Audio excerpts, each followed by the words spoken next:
Warning, this video uses corrosive acids. Wear gloves when handling them. This video also deals with flammable liquids, open flames, and matches. Fire safety protocols must be, and really YouTube? Really?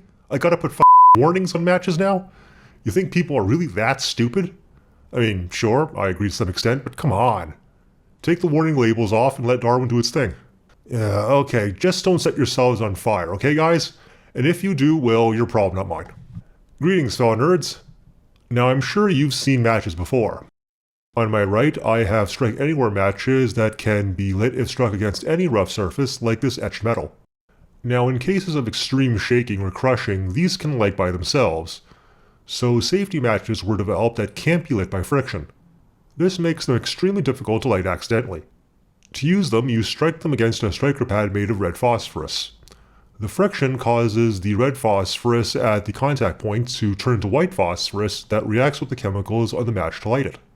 Now interestingly enough, YouTube channel What Will Happen If informed me that you can also light matches with concentrate sulfuric acid.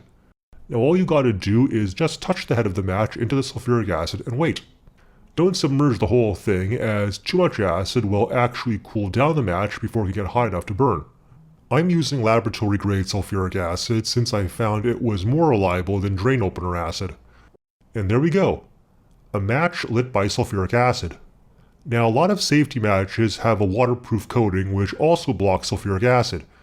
So if you're having trouble with your matches, you can dip them in acetone for 10 seconds to wash off the coating. Don't let them stay in for longer, as the acetone will react with the chemicals and stop them from working. Let me set up a macro shot so you can see the process up close. What's happening is that most safety matches use potassium chlorate as an oxidizer. This reacts with sulfuric acid to form tiny amounts of chloric acid. Now chloric acid is extremely reactive and unstable, and will spontaneously react with flammable materials like the rest of the chemicals in the match to oxidize and burn them. So if ever you've lost the red phosphorus striker and need to light your safety matches another way, you can use drain cleaner acid. Not really useful, but hey, it's fun. Now I'm going to keep lighting matches with acid since I find this macro photography of the process quite fascinating. But if you want to see the same process on the YouTube channel What Will Happen If, click here or in the video description.